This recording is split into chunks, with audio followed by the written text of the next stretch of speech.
ईरानी मीडिया के मुताबिक तर्जुमान ईरानी वजारत खारजा ने वाज़ेह किया है कि अमरीका के साथ मुतादिद निकात पर इत्तेफाक राय हुआ। 2-3 अहम निकात पर इख्तिलाफ राय के सबब मुआहिदा नहीं हो सका। इस्माइल बकाई ने बावर कराया कि बदएतिमादी के माहौल में बातचीत हुई। ये फितरी है कि सिर्फ एक दौर में मुआहिदे तक पहुँचने की तवक्को नहीं रखनी चाहिए थी। उन्होंने मजीद कहा कि पाकिस्तान और खित्ते में दूसरे दोस्त ममालिक के दरमियान राब्ते और मुशावरत जारी रहेगी।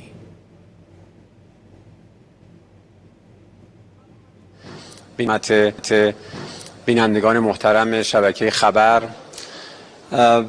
همونطور که اشاره کردید فکر میکنم این دور از مذاکرات تحقیقاً طولانی ترین دور مذاکراتی بود که ما در این یک سال داشتیم.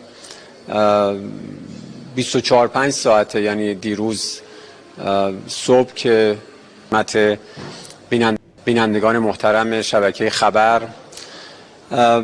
همونطور که اشاره کردید فکر میکنم این دور از مذاکرات تحقیقاً طولانی ترین دور مذاکراتی بود که ما در این یک سال داشتیم.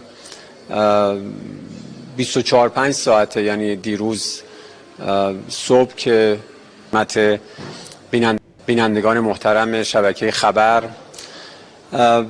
همونطور که اشاره کردید فکر میکنم این دور از مذاکرات تحقیقاً طولانی ترین دور مذاکراتی بود که ما در این یک سال داشتیم.